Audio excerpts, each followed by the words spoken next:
2024 کے اختتام اور 2025 کے آغاز میں اڑان پاکستان نامی پلان کو انٹروڈیوس کروایا گیا۔ اڑان پاکستان پروگرام 5 اہم پلرز پر مبنی ہے، جن میں ایکسپورٹ شامل ہے، جس میں ای پاکستان ہے، جس میں انرجی اینڈ انفراسٹرکچر ہے، انوائرمنٹ اینڈ کلائمیٹ چینج ہے، ایکوٹی اینڈ امپاورمنٹ شامل ہے۔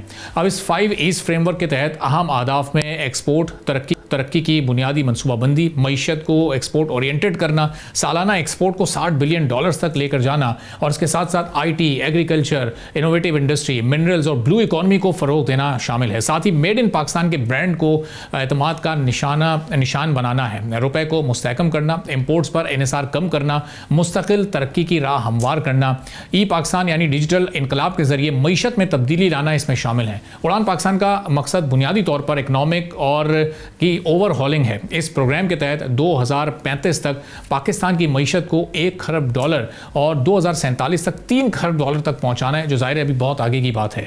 اب اسی سلسلے کی ایک اور کڑی بھی سامنے آئی ہے، اور وہ ہے ٹیکسٹائل انڈسٹری سے متعلق textile and apparel policy road map کی صورت میں سامنے آئی ہے۔ حکومت نے ٹیکسٹائل اینڈ اپیرل پالیسی 2025 سے 2030 کے مسودے کو، یعنی اس 5 سالہ اپنی اس پالیسی کو ایک حتمی شکل دی ہے، جس کا مقصد یہ ہے کہ 2030 تک اس سیکٹر کی ایکسپورٹ کو تقریباً $30 ارب تک لے کر جایا جائے۔ اب یہ مسودہ جلد ہی اقتصادی رابطہ کمیٹی کو بھی بھجوایا جائے گا۔ اب دوسری طرف انڈسٹریلسٹ کے اپنے تحفظات ہیں، انہوں نے اس پالیسی پر فوراً ہی اپنا ری ایکشن ظاہر کیا ہے، اور انڈسٹریلسٹ یہ کہتے ہیں کہ یہ پالیسی تبھی مؤثر ثابت ہوگی جب ان کی تجاویز مکمل طور پر اس پالیسی میں شامل کی جائیں گی۔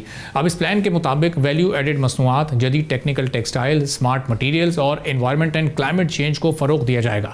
اسٹیٹ بینک اور ایگزم بینک کم مارک اپ پر فائنینسنگ، بہتر ایکسپورٹ فائنینس اسکیمز اور کریڈٹ رسک انشورنس میں توسیع فراہم کریں گے۔ اس پروگرام میں انرجی ریفارمز اہم ایلیمنٹ کے طور پر شامل کی گئی ہیں، جن کے تحت ایکسپورٹرز کو کمپیریٹیو ریٹس پر بلا تعطل بجلی کی فراہمی، گریڈ کی بہتری اور CTBCM کا آپریشن بھی شامل ہے۔ حکومت اس پالیسی کو ایکسپورٹس پر مبنی اکنامک ریوائول کا بیسک ایلیمنٹ قرار دے رہی ہے، مگر سلسلہ یہ ہے کہ اس سے قبل بھی ایسے کئی پروگرامز اناؤنس ہوئے ہیں، لیکن ان پر عمل درآمد اور حقیقت میں کچھ کام نظر نہیں آیا، جس کی ایک مثال ویژن 2025 بھی تھا، جس کو یہی جو ابھی پلاننگ منسٹر ہیں احسن اقبال صاحب، انہوں نے ہی پورا ڈیزائن کیا تھا اور سامنے رکھا تھا۔ تو اب یہ اڑان پاکستان، اور پھر اس میں جو چونکہ ایگزسٹنگ سیکٹر ہے، سب سے بڑا پاکستان کا ایکسپورٹ اورینٹڈ سیکٹر ہے، تو یہ جو چیلنجز اس میں درپیش ہیں، یہ فگر کیسے حاصل کیا جا سکتا ہے اور دیگر سیکٹرز کو کیسے گروتھ کی طرف لے جایا جا سکتا ہے، اس پر ہم بات کریں گے ہارون شریف صاحب سے، فارمر منسٹر فار انویسٹمنٹ ہمارے ساتھ موجود ہیں۔ ہارون صاحب، بہت شکریہ پروگرام کے لیے، آپ نے وقت نکالا۔ اب یہ 2030 تک اپنی ٹیکسٹائل ایکسپورٹ کو لے کر جانا $30 ارب تک، یہ بڑا ایمبیشس ٹارگٹ لگ رہا ہے۔ پچھلے بہت عرصے سے ایک جگہ پر اسٹیٹک ہیں یہ فگرز، خاص طور پر ٹیکسٹائل کے، اور دیگر سیکٹرز کو بھی اگر اوپر لے کر جانا ہے تو کیا اسٹریٹجی ہونی چاہیے؟ یہ پورا سال تو گزر گیا، کوئی خاص ہم نے اس میں گروتھ دیکھی نہیں ہے۔ جی بہت شکریہ۔ دیکھیے، ہمیں کچھ چیزوں کے اوپر کلیئر ہونا چاہیے کہ پروگرام میں یا پلان میں اور وش لسٹ میں خاصا فرق ہوتا ہے۔ میرے حساب سے یہ جو اڑان پاکستان کی بات چیت ہو رہی ہے، وہ پاکستان کو آپ نے ایویڈنس بیسڈ جو ہمارے پاس ڈیٹا ہے اس سے لنک نہیں کیا ہوا ہے۔ ہاں، ایک فیل گڈ فیکٹر ہے کہ ہم یہاں سے یہاں جانا چاہتے ہیں۔ بیس لائنز جو ہیں وہ کچھ اچھی پکچر نہیں دکھا رہی ہیں۔ ہماری ایکسپورٹ پچھلے 30 برس میں over all at an average تقریباً 10% کم ہوئی ہے۔ تو ہمیں تو اسٹرکچرل فلاز پہ کام کرنا ہے کہ یہ کیوں ہو رہا ہے۔ It's nice for politicians to speak big things کہ آپ نے گیم چینجر کر دیا، یا آپ نے ٹرانسفارم کر دیا، یا پاکستان اڑان کی طرف جا رہا ہے، 3 ٹریلین کی اکانومی کرنا جا رہے ہیں۔ یہ میرے حساب سے پاپولسٹ سلوگنس ہیں۔ میں نے ساری عمر یہ پلاننگ جو ہے دنیا کی اکانومیز میں دیکھی ہے کیسے ہوتی ہے۔ اس کا بڑا گہرا لنک جو ہے وہ ڈیٹا سے ہوتا ہے، اس کا گہرا لنک باہر کی دنیا کو سمجھنے سے ہوتا ہے، امپلیمنٹیشن کے mechanism. For instance, centralize planning اس وقت پوری دنیا کے اندر تقریباً ختم ہو گئی ہے، ادر دین دی سینٹرلائز کنٹرول کمیونسٹ کنٹریز۔ 2014 میں انڈیا نے پلاننگ کمیشن کا رول ختم کر دیا تھا اور وہ ڈیوالو کر دیا تھا۔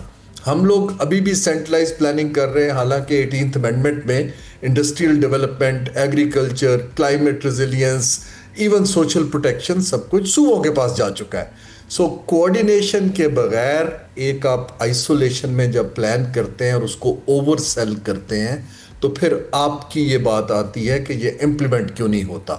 3 اہم نکات ہیں کسی بھی پلان میں یا کسی بھی آپ کی فیوچرسٹک پروجیکشنز میں. نمبر 1, کیا اس پلان کا تعلق بجٹ کے ساتھ لنک ہے کہ نہیں ہے. آپ اس کو کسی طرح ریسورس تو کریں گے نا, اس کی ایک کاسٹ ہے. تو اگر بجٹ کا لنک IMF کے پروگرام کے ساتھ ہے تو پھر یہ کیسے چلے گا. یہ میرا پہلا سوال جو بڑا کلیئر ہے. دوسرا, کیا پرائیویٹ سیکٹر اور مارکیٹ اس کو اون کرتا ہے. تیسرا, 5 سال کا پلان اتنی والیٹائل ورلڈ ہے جس میں ہر 3 ماہ کے بعد ٹیرفس ٹریڈ وارز چیزیں ہو رہی ہیں, تو 5 سال کا پلان بنانا ویسے ہی جو ہے فیزیبل نہیں ہے.